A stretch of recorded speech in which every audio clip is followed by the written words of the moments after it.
hockey. Yeah. My favorite. It's Judd's Hockey Show. Well, welcome into Judd's Hockey Show. Judd, AJ Fredrickson, as always, and plenty to get to with the Wild back in action on Saturday against the Red Wings. They're now off until Tuesday when they will play host to the same Detroit Red Wings club. A lot to talk about also on the injury front. Some of that is bad. And Alexander Ovechkin, I could very well see him scoring the tie-breaking or the tying or tie-breaking Gretzky goal right here and in based late off March. what we just saw this weekend, possibly both. Exactly right. But before we get to all of the hockey chatter, let's talk about our friends at Popcorn, the best locally pop fresh popcorn and fudge on the planet. Right now, a limited edition Kirill Kaprizov and Marc-Andre Fleury 1-gallon popcorn tins. They're going fast. Enjoy your favorite popcorn products in these tins, only $26, and then get the refills on standard flavors for only $8. You can also win Wild sweet tickets to the March 13th game against the Rangers. Come into their store in Minnetonka, scan the QR code, or if you're outside the metro, just go to popcorn.com/pages/MN-wild. That's popcorn, POPPED corn.com/pages/MN-wild. The Kaprizov and Fleury tins have been going quickly, and they are only available while supplies last. So if you like either player, they are very snazzy looking tins. Check them out. Go to popcorn.com or give them a call, 952-452-8808. All right, AJ, let's start with what again? I mean, how many times have we said this and then we complain when we don't see this? But the Wild returns to play against the Red Wings, a team that's desperate for points, in a Saturday matinee game at Little Caesars Arena, and they trail twice by 2 goals, and they come back and win it in overtime after a terrible call on Marco Rossi against Patrick Kane. Rossi then comes out of the penalty box. Jules Eriksson Ek sends him in on a breakaway. Rossi fans the shot, but then as the puck sort of is dribbling, he gets a small piece of the puck, and it beats former Wild netminder Cam Talbot. You know, again, man, that game got done, and I said, that's an impressive win. And I can't tell you the amount of times I've said that about this team on the road this season, Age. And I can't tell you the few number of times I've said that about their home games, and good luck figuring it out. Well, the good news is we're going to see if they can match what they did this past Saturday, this coming Tuesday against the very same team. The only difference is the venue. Yeah. They're still missing Ryan Hartman, his suspension. I don't know if that's been officially appealed or not yet. This may turn out to be, with the Four Nations break, the longest 12-game suspension in the history of the league, because it's going to span what feels like 3 months. But Marco Rossi, that should never been a penalty against him in that overtime session.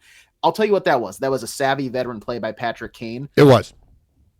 First off, they called hooking. That's not hooking. If anything, it's tripping. But if anything, it's embellishment. It's diving on Patrick Kane, because he did the whole, you've seen it in soccer, and that's the stereotype, is they took two more steps and all of a sudden, sniper in the bushes. Yes. He goes to the box, and the Wild had a very good kill.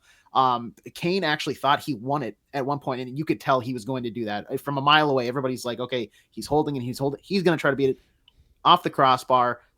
They kill the penalty, and the outstretched pass finds Marco Rossi. Cam Talbot, I think, had a pretty solid game. And I will say my biggest surprise from that game was the time on ice for Mr. Brock Faber again. He 2 days prior came off of 28.50, I want to say, for Team USA. And if my stats here show me correctly, he logged an impressive 30 minutes and 5 seconds in the game against Detroit. Everybody that participated in the Four Nations, minus Philip Gustafson, obviously, that played, I think, had solid games. And I say, Judd, Team USA Boldy carried over to Minnesota Wild Matt Boldy as well. Yeah. So I think despite them going down early in the first, it was a really impressive showing for a team that should be well rested, minus 4 or 5 guys. They came out and they showed that they can still win hockey games, and to nobody's surprise, they showed they can do it on the road. So my only complaint, really, the entire game was the first Detroit goal, which was a very weak clearing attempt by the second line. and included an incredibly weak attempt around the slot by our guy Jojo, Marcus Johansson, who like thought he had the puck, but he didn't. And then he got shockingly muscled off the puck. But then he came back and woke up almost like somebody said, hey, dude, you know what? The season's back on. But yeah, we saw the Boldy that we want. That goal he scored on the power play, or was it 4-on-4 in the third period? That was in the slot, the dirty work, and a nice shot. The Faber thing's incredible. He never gets tired. Like he's got that gene, man. And there's some great players who have that gene, but it's that I'm never tired, and I don't understand it. But he never looks worn down.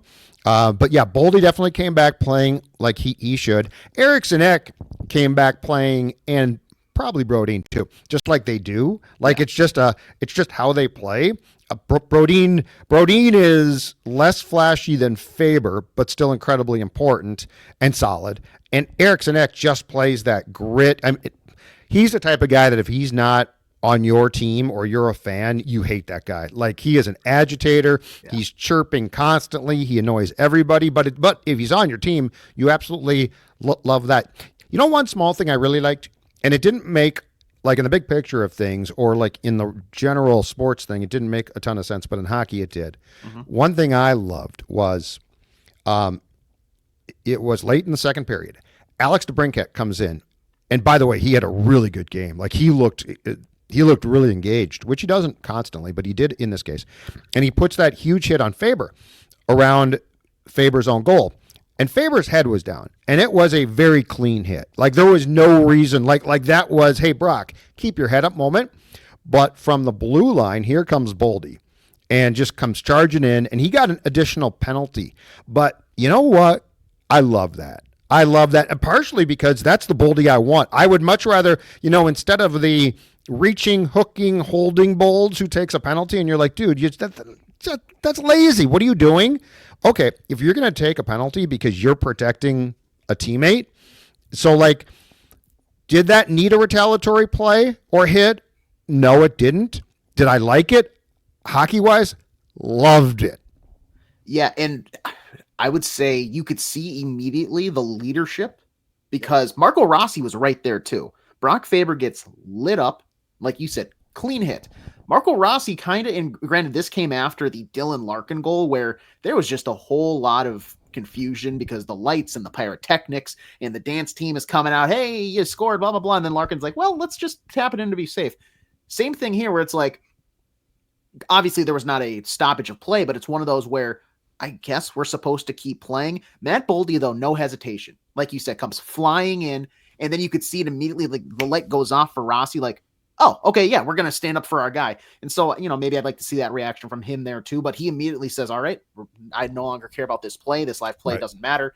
I'm putting Andrew Kopp in a headlock. No, actually, no, it was DeBrincat because Andrew Kopp comes in. He got hurt. That's another thing. I feel like he gets off scot-free. He comes in and throws a forearm shiver to Matt Boldy along the wall, injures himself. And correct me if I'm wrong, because maybe the replays that I saw, like I'm totally blowing this out of proportion, but it looked like a malicious play, a target at Matt Boldy's head, and then he goes down the locker room with an injury, and that was just kind of it. So maybe I'm overreacting here. Didn't Boldy get 4 and somebody from Detroit got 2 for an elbow after the fact? Because DeBrincat was blameless. Like that's just a good play. I thought Boldy got 4 because he came charging in, but I also thought that when Boldy took like an elbow to the head, that also got called. So I thought it was 4 for Minnesota, 2 Boldy for got Detroit. Roughing and unsportsmanlike conduct. Yep. Andrew Kopp got roughing against Matt Boldy. Okay, so he did get that. I just felt like that was I don't think it's targeting because it's not the football term, but he clearly had the intent of putting elbow to Matt Boldy's head. And maybe there's not a rule against that. I could have sworn there is, but that to me, like he just got off scot-free minus the injury that I haven't heard an update about. But that I think was exactly what last year's Minnesota Wild team would not have done. That goes back to the Ryan Hartman comments at the end of the year. If that happens, and frankly, that was a lot missing when Kirill Kaprizov would take that a lot last year. But Brock Faber is, he's a leader on this team. He just came back from playing for Team USA. Like, you laid a huge hit on him. It was clean, but I'm glad that somebody in a Wild sweater said, you know what, we're not going to stand up for that. I guess we're not going to stand for that. I'm going to stand up for my teammate. And Matt Boldy, without hesitation, comes in flying from the blue line to cause a scuffle. Yeah, and I think I would personally prefer it's Boldy than Rossi, because, like, Marco can be tough, don't get me wrong, right? But, like, I love the leadership there, and I would expect that more at the stage of Boldy's career than Rossi's. And that's not to say that Marco doesn't try to protect his teammates at times, but I thought it was absolutely the perfect, like, okay, this is what you want. Like, Boldy's, that's the game I want. That's the game I want. And if you're going to take a penalty, make it worth your while. Don't be reaching with your stick, tripping guys, doing dumb things. And in that case, I'm like, okay, that's an extra 2. I don't care. I love that. What did you think of the Dylan Larkin goal? Because I don't remember if I've seen that before. I probably have, but so it looked like, I believe it was DeBrincat again, if I'm not wrong. It looked like that the Red Wings had scored a goal. It looked live, like the puck went up and under to the top of the net by Marc-Andre Fleury, who, by the way, was fantastic. And then upon the replay, after, to your point, the celebration, it showed that Larkin realized it didn't, that it hit the post, I believe, flew in. And it's funny because Eriksson Ek was like going to retrieve the puck, like the goal had been scored, and Larkin flies in and hits him, and Eriksson Ek reacts by going back to playing live because he's like, bleep this. Yeah. But what was your takeaway? Because that was an unusual circumstance. And as Dave Jackson, the rules official, who was a longtime ref in the league, explained after the fact, you don't blow a whistle for a goal, you just point. So, like, there is no, this is stopping the game with a whistle, as far as how play is actually brought to a halt. It comes down to just basically being a really unfortunate sequence for the Wild and the epitome of home ice advantage. You think your guy scored, everybody else in the building thought he scored. So yeah, that's what you do. Horn goes off, lights go off, you have the steam coming out, blah, the Wild blah, blah. might want to take a page from this. Exactly. Like, I don't know why you wouldn't. Why would you not have the most twitchy, like, goal operator of all time, like, every single time it comes close to the net? But yeah, the Wild just got thrown off. Credit to Dylan Larkin, and that's why he wears the C for that team. That's why he is a leader, and, like, I really respect his game. He stuck with it. He batted it in. I was under the interpretation that similar, like, because it's not when the whistle officially blows. It's like when the ref, and it's really weird how you have to interpret this, but it's like when they had the intention of blowing the whistle. So, like, the time of bringing their hand, like right here, bringing their hand is technically the play is dead, but even though the whistle hasn't, I thought signaling a goal is similar to blowing the whistle. So I was like, oh, he signaled a goal before it actually went in. Play was ruled dead. I guess that's not the case. I didn't know what I was talking about. So I thought that was going to be called back. But if it has to be an actual whistle that blows the play dead, then yeah, they got it exactly right. Just a really unfortunate bad luck thing for the Wild. And to your point, why not do that more often at home? Like, if you think it's a goal, yeah. And then the Wild, you tell them, hey, just keep playing. We're going to do this like 3 times a game. Just keep going. What was weird about the whole thing, though, was that, so he points, it looks like a goal. Then on the ice, the official said it's no goal, like the play stopped. It was Toronto. Like, ordinarily, right, it's indisputable evidence, right? Like for it to be overturned, the call on the ice has to be overruled completely. It's not like, oh, we think this. It's like, no, let's find a compelling case. And so to your point about when you think that the play has stopped, he's pointing, and then he was like, okay, I screwed up.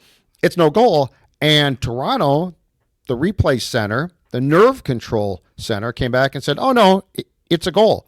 So I was, and this is not a pro Wild thing, I guess I was sort of confused because I thought that what the officials said would dictate how the play is interpreted. But in this case, they just said, guy knocked the puck in. So, man. The wording was weird, too, because usually it's like, because like you said, they ruled it, and the call on the ice is no goal. And then they didn't come back and say it was overturned. They just said, upon like video review, they pushed the puck in. We're not overturning it. It's just it was a goal. But what happens in a playoff game? Like if that's a playoff game, like that's It probably won't, but you can't assure it won't. And it just seemed like a sort of a flimsy way to decide something that as you said, was orchestrated a little bit by the Wings Arena crew, because everybody, once that smoke starts to come up and the horns go off, guys stop playing. So just sort of a weird play. And I would think that would be one, if I was the league, I would take a look at and try and really say, okay, if this ever happens again, because, God forbid, it's like game 6 of a playoff series and you're like, oh, well, we're not quite sure. So that was odd. A couple more things to get to here, but before we hit on those things, AJ, I want to talk to you about Parlor Bar, because it's the perfect spot to stop at before a Wild game. Parlor Bar, located on West 7th in St. Paul, just down the street from the X. Open 4 to 10 p.m. Monday and Tuesday, and 11 a.m. to 10 p.m. Wednesday through Sunday. I'm going to tell you right now, the brunch is absolutely fantastic. Lunch is served 11 a.m. to 3 p.m. Wednesday through Friday. And if you're going to a Wild game, and Lord knows there's a lot of games at the X in March, Parlor has a special game day menu available 3 hours before face-off, an ideal spot for a pregame, a place to hang out and get a great bite to eat, and also great for family gatherings. I can tell you right now, I've been there pregame a couple times, and it is absolutely outstanding. So check them out. Parlor Bar, West 7th in St. Paul, just down the street from the X. All right, so let's get to the bad news. Bill Guerin on with Dan Barreiro of KFAN on, I believe it was Friday. Of course, he was GM of the Four Nations U.S. team as well, AJ. But more importantly, said, as an update on Kirill Kaprizov, who has now been off for quite some time, said it's going to be a little bit longer than originally expected. Now, I told you, I always thought 4 to 6 weeks was a pipe dream, but I mean, again, we're going with, it's a hernia that they had to do surgery on. It's a groin thing. I believe I said this previously. I think you're lucky if he's back for the start of the playoffs. It just sounds like this is the type of thing they tried to rest it. It didn't work. Surgery is not exactly a great in-season option. I got to think that this is going to, because they can't and they shouldn't and they won't rush this. No. I got to think this is going to be maybe in March, but I would not be surprised if it's not till around the time the playoffs start. And that might be too optimistic on my part. I got to tell you, I, for one, am shocked to hear that this is going to be longer than originally talked about. The team that said this was day-to-day to start, I'm very surprised to hear that this is going to now be longer than what they told us. About 4 weeks or so, 4 to 6. I think you're right. My piggyback off of this to another question, and I'll throw this at you, is if that's the case, trade deadline coming up, they put him on LTIR hypothetically here.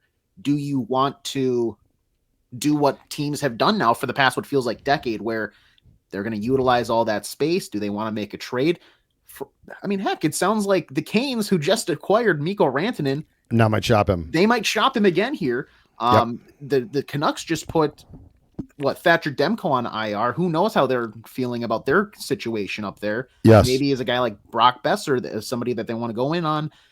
If they had already anticipated looking at him this summer, well, it's like, do you want to just speed up the process, do a little sign and extend deal, blah, blah, blah. Who knows exactly, but how do you feel about some sort of LTIR, let's now add another star and Kirill comes back playoff time situation? Now, correct me if I'm wrong. He was put on LTIR about a month ago.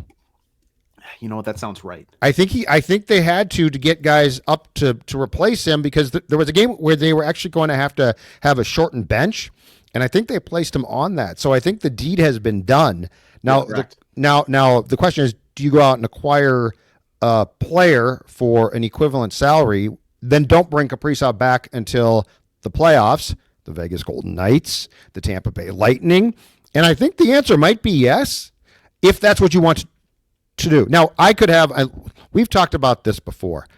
I'm being very careful about what I'm doing at the deadline right now. If I'm Bill Guerin, I don't know that I'm going to. I don't know this is the year to do that. And you're about to come into a bunch of cap room, and there's a lot of questions here. But yes, it sounds like Bill Guerin likes to make trades. And it sounds like there is a very good chance he will make a trade. And if that's the case, I think that they probably would try and hold Kaprizov out. Now, it's interesting. Every time Garrett talks about this, he's like, Kirill's really champing at the bit to get back. He's very anxious. He's very distraught about being out. I don't doubt that. But that doesn't mean that you're going to bring him back quicker. So do I think they might do something else at the deadline beyond what we expected because of this or talked about hypothetically? Yes, I do. And if they do, again, I don't know if it's the right time, but it certainly could not be complained about around the league that the Wild is circumventing the rules that have been circumvented several times by very good teams. I'll give you the actual numbers here right now. You were correct. He is on LTIR right now. So that $9 million against the cap is no longer accruing for the Wild. They sit now, and keep in mind, this is with the 14.7 and some change $1 million in dead cap for the buyouts for Parise and Suter. They sit currently with 8.2 and some change $1 million in cap space. That leaves them quite a bit of wiggle room to make some sort of splash if they feel ambitious. But that's the entire discussion. Should they? Do they? I don't know. Right. That's what I'm saying. I don't know that this is the right time or the right season. No. And that's the thing. Like, I don't want them to make a trade for trading's sake. Like if that 14 million in dead cap was other high-end players, that's another conversation. Cause then it's not like, okay, I got a question for you. Yeah, go ahead. So if I'm not mistaken, so Rantanen gets traded to Carolina, and there was a report on Hockey Night in Canada that during the break, the Hurricanes sat down with Rantanen's reps and said, let's do a long-term 9-figure deal. And Rantanen's camp is like, he's still trying to adjust to this trade. And I think that to what we're talking about here, I think there's some concern because the Hurricanes made that trade with the express intent of signing Rantanen to a long-term contract. But if you're the Wild, would you consider, and this is a hypothetical, reckless speculation, I don't even think I'm on board with this, but I'm going to ask you, would you consider trying to make a trade and give up some prospects for a short-term Mikko Rantanen is with you, but then there's a very good chance on July 1st he walks, and whatever you gave up was done knowing that? What say you, AJ? My gut immediately says no. Like right now, and the thing is, like, I didn't realize how cheap, and maybe this is just his cap hit for the Canes, but right now it's $4.6 million. That seems like not a lot of money for a guy of Mikko. Is that what they took on? Because that's what they took on. And because the Avs had paid a bunch of it off? I feel like that's got to be it, because what I'm looking that's at, it. That doesn't make any sense. But God, I mean, he's 28 years old. If you're trading and you kind of have the inkling, if it's 50-50 even of he might extend, he might not, I still say no. Like, he is a fantastic player. But if this team, it goes back to the 14 million that you have in dead cap right now. If that was allocated to other players to where your top six was going to be better than what it currently is. Yes. Then yes, I'd say why not? Because you're going to get Kirill back, and then you have this guy, and then that's a legitimate contender to win. But I don't think just Mikko Rantanen right now makes this team it makes them better for sure. Right. But doesn't make them 2 to 3 rounds better to where now you're in the Stanley Cup final and knocking on the door of a Stanley Cup championship. And with the way that the Kaprizov thing is unfolding now, like, we do have to be prepared for he does not play again this season. Yeah. Like I'm assuming he can come back at some point, but this sounds like whatever it was fairly substantial. And we can certainly on Tuesday's show with our friend Jesse Pierce revisit the contract extension too. But I would think that if you're going to extend him, which I would expect that the Wild is going to try to do, you want him as healthy as possible. So if he comes back and there's a chance of he tweaks it again, that's probably a bad move. So I'm with you. It would be, I mean, all of these discussions are great fun, but the reality is I think you'd be better off on July 1st to go out with all of the cash cap-wise that you're going to have. Now, I fully expect that Bill Guerin's going to make a move. I think he likes to. I think he's going to. I don't know. I agree with that, and let's see what that move potentially is. But it just feels like he's going to do something. But I do think you have to be careful as well, because you also have some prospects that teams are going to ask about that you've gone through and know more than I do about, that you might be sacrificing at a point in time where the guy that you pick up probably is not going to help you win a cup. You'd be sacrificing something pretty damn good. Yeah, I've said it before. Like, I'm fine with Bill Guerin making a move because I feel like it's just in his nature. Like, as good of a job I think he's doing with this team currently, I think that maybe is his one like most deadly vice, is that he feels like he has to be active at times, and maybe it might PR wise look bad, and you're probably going to get some backlash about it. But I'd argue the result of whatever hypothetical, mastermind move you think you're making might actually end up kicking you in the butt a year or two down the road. Because the Athletic just ranked them number 2 in farm system prospect pools for the NHL.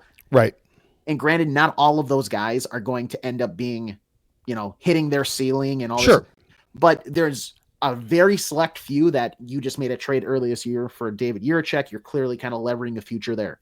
You traded up to acquire Aziz Bouillon in the draft. You're making a move for the future there. Yes. You're doing all these moves.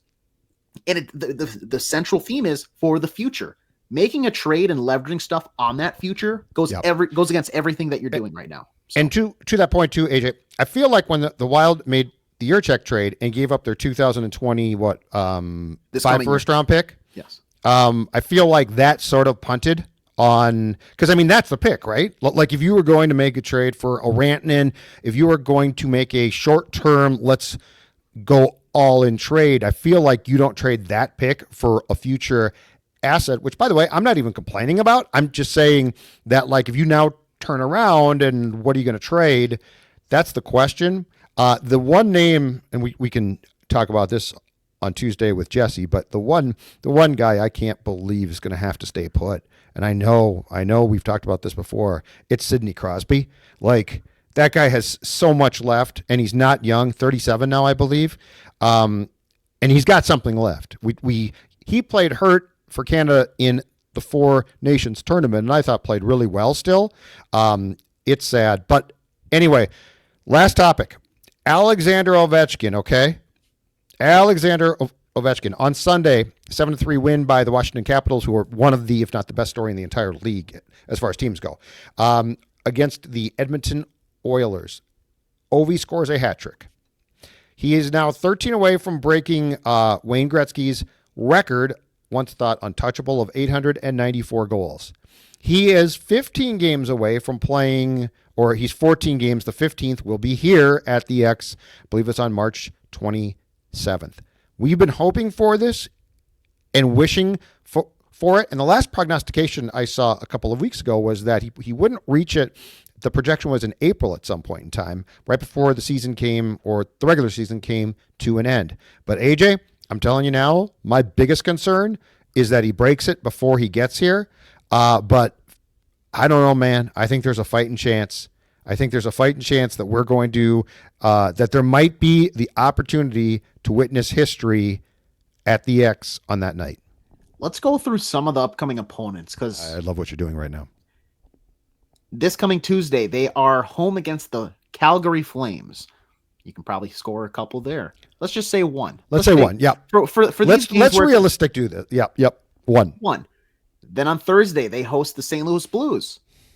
Who's at net? Is it Binnington? Is it Canada overtime Binnington? Maybe not. Let's just say he gets one goal in those 2 games. For sure. Okay. Tampa Bay Lightning at home on March 1st. I think the Lightning are still a pretty good squad. I'm going to say that even though the Capitals are one of the best teams in the NHL, this is an 11:30 game. He's probably shaking off that vodka hangover from the night before. I don't think the man can drink. I don't think he's drinking right now, but the man can drink. So through those 3 games, I think I'm going to say one. I'm going to say one goal. Yeah. But then keep going. They host the Senators March 3rd. I think that's a goal. I think he's going to score there. Then they travel on the road to the abysmal, just lost to the Buffalo Sabres after having a 2-week off stint. Oh, it's 2.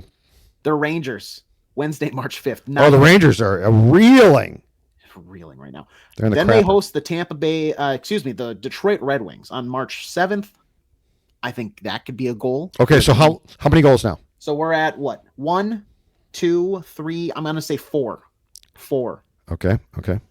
They host the Seattle Kraken on March 9th. I think that's a goal. Okay. They're at the Anaheim Ducks on March 11th. 2. For the sake of the argument, I'm going to say 1. So that is what? Now we're up to 6. Yep. They're at the Kings on March 13th. Kings are a strong defensive team. I'm going to say he stays off the board there. Okay. But then 2 days later, they stay out in LA. The California area with a trip to the San Jose Sharks. Goal. Yeah. Yep. Back at home on March 18th, taking on the Red Wings again. I said he scores against them earlier. I'm going to say the same thing. Yep. Going to have their number. Then they host a Flyers team that hasn't been living up to, I think, expectations. Goal. They host the Panthers again. The Panthers are solid, but do they have Matthew Tkachuk? Right. Which I would guess that my guess on Tkachuk is the answer is no. Give him a goal. I'm still going to say no. No goal against Bob. Countryman, Bob. He's going to want to show up against Bob. So I'll say goal. And then they play against the Jets on March 25th. So no. I think the Jets hosting will be enough to be a defensive stout. So let's see. That was 1, 2, 3, 4, 5, 6, 7, 8, 9, 10. I'm at 10 goals. And you had 2 against like the Ducks. And there'll probably be a multi-goal game or another hat trick. Don't forget King of the Empty Netter as well. That's what worries me. Like his third goal against Edmonton, empty net goal. He is the king. I believe he is, if I'm not mistaken. I think he's the all-time National Hockey League leader now in empty net goals. So he very well could be like a couple shy here. The way that this is going out in my mind, he's going to show up either a goal shy or 2 goals shy of the record. Oh my God! And then can you imagine? If that's the case, if he has a chance, the press box might be full that night, my man. If he shows up, let's say a goal shy, John Hines has to put Flower in goal, right? Like one more time. That's a great question. I don't care who the hot hand is at that point. Well, I think he would ask him. But I think he would do it. Yes. I think he would do it. I love this. And then, oh my God, I can just see it now. Bad penalty, Bogosian, first period. Office goal. Ties the record. Oh my God. Oh. They will. I don't know if they would do it for both, but for the breaking goal, they will just stop the game for quite a while and do a ceremony. I think it depends where. If he's at home and he does this, so like they'd stop the game for quite a while. Yep. Yeah, even if he ties it. Do you think if he was on so the March 27th game at the X against the Wild, when are they home next after that? 3 days later on March 30th when they host the Buffalo Sabres. If they have their place, because they're really good, if they have their place pretty much sealed, you think they sit them here? No shot. Yeah, I think you're right. I'm just asking. I'm just asking. I think you're right. I think you're right. I'm just asking. As much as I think, yes, you would love to have that. The NBA would, but that's a different story. That's the thing. But for NBA, if like, and granted, he's already passed it now, but if LeBron is 4 points shy, right? Yeah, but that was also LeBron. He's scoring 4 in the first. And that was him with the Lakers though, which isn't really his team. Like this is Ovi's team. Like this is all he's known. But I think there's a fighting chance, and I agree completely. I do not think I would be shocked if he didn't play. Like absolutely floored. But I think there's a fighting chance that we see at least one of them. To your point, the tying or the breaking goal in St. Paul. Here's my hope about this whole situation. As soon as he gets within 2 goals, I think within 2 of tying, two of tying, they should flex all of their games to because ESPN should be all over this. I think they will be, right? They should be flexing these all to nationally televised games. But I don't know his name off the top of my head. The Capitals announce team on the call. I don't want like those Oh, guys. so just pick up the announcing team. Yes, they like that has to be the feed because no offense to any nationally televised broadcaster, I mean, like they've earned it. Like as weird as that sounds, that team has earned it. And I'm trying to like both look up and talk here at the same time because I don't know who. Joe Benatti, is that right? Yes. Benatti, Beninati, and he works with an former player who just had open heart surgery and is done for the season. So unfortunately, his partner won't be on the call. Craig Laughlin, I believe, is his partner, and Craig was a player when I was a kid. But I get your point. I'm guessing that they will flex and just Bigfoot them as far as the national goes, especially now that hockey is hot, my man. Hockey is hot. It's a hot TV sport, and they're going to be like, the ratings will be incredible again. It's like, no, they probably won't be, but that's okay. That's cool. I don't know. I'd argue that's why you even need the local broadcast team for that, because who's going to have more emotion? And granted, somebody that loves hockey, loves the history of it, they're going to have something drawn up. But somebody that's been with him his entire career, I don't know how long they've obviously been the lead announcer there. It seems like it's decades, so I would assume that they've been there quite a while. Quite a while. Yep. They've watched every single goal. They've called every single goal. It should be natural. It should be Capitals hockey. Same thing if it was Kirill. I'd probably want Anthony LaPanta on the call hearing it because he's done every other game. I feel like in that role, he probably has earned the right to call that historic goal. Yep. So same thing here. I think Joe Beninati probably should get the right to call that goal. I bet it's a side by side. So the Capitals fans get theirs, their guys. But I'm guessing that TNT or ESPN will swoop in. But I mean, there looks like this is a real chance. So he's been on a heater. He's been incredible. Doc Emmerich out of retirement for like 3 games. I want a Doc back for Four Nations is what I want. Oh my God. I mean, Doc is unparalleled. There's no one like him. What's he been up to? He just retired and he's happy. He's happy. I mean, I'm happy. He's a very smart guy. I don't think that job ever controlled his life, which is weird because it felt like it did because he was so good. But I mean, I always said Doc Emmerich to me was the Vin Scully of hockey. Oh. Same type of cadence, same type of approach, and just was phenomenal. Yeah, but I mean, can you imagine that championship game, Four Nations on Thursday night, Canada, the U.S., if Doc had called that thing? Oh my God. It would have been just absolute perfection. But anyway, this has a chance. Yes. This has a better chance. I told you a while back, I thought it could happen, and not by you, but I was told you're crazy. It's not going to happen. It's going to take him too long.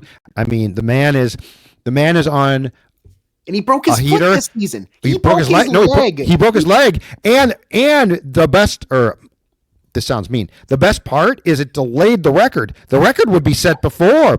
He missed weeks. He missed like a month or more than a month. So the record is delayed by that fact. And I'm just telling you, the empty net goals are going to make the difference here. Like the empty net goals are because that's like today or like on Sunday against the Oilers, right? Mm-hmm. 2 goals, empty net goal. Now that's a hat trick. So like all these games we're parsing through, he's going to have a couple of ENers that we're not talking about or expecting. But man, what a treat that would be to see that, and it would be absolutely awesome. I need this to happen. Like I'm telling you, yeah. And it has to. Like oh. It's lined up too well. I mean, the guy broke his leg this year. First off, how incredible is that? He just hasn't missed a beat. And then, frankly, him not playing in the Four Nations face-off, he's well rested. He's right. Back. No, and he's not going to miss a beat here. Exactly. No. In fact, he clearly won't. So, did you see that did you see his quick after the Wild game on Yes, Saturday? They went right into that. They're like, "Hey, so he had no time for that?" it. He's like, "I saw some highlights from the championship." He's like, "I saw some highlights. I was on the beach." Yeah. Just he did not give a damn. And you know what? Good for him. He plays. Yeah. So Well, he's probably like, oh, okay, just one more thing that Crosby's probably going to have over. Well, and he's probably and he's probably. I'm guessing the Russians were like, it's not a tournament without us. Yeah. Yes. I mean, the I'm sure Olympics. That was their mindset. If the IOC does not allow the Russians to play in the Winter Games next February, it's a hugely impactful. Yeah. And like because of the war, they're banned from competition through 25. So it's going to become a discussion again for 26. But you know, if I'm Ovechkin or I'm Kaprizov or I'm from, I mean that is arguably the best team. Yeah. So if you're going to tell me that they can't play, or if I'm a Russian, I'm like, yeah, that's great. Canada, U.S., let me in and play. Let's see what happens if I played. So, all right, we'll be back on Tuesday to talk to our friend Jesse Pierce, of course, from Bar Down Beauties. I do want to get your updated thoughts on the Kaprizov contract, because clearly this whole injury is concerning. Does it bring his value down? Does it bring your opinion of what it's going to take to get him down? We will discuss that on Tuesday and much more on Judd's Hockey Show. We'll see you later.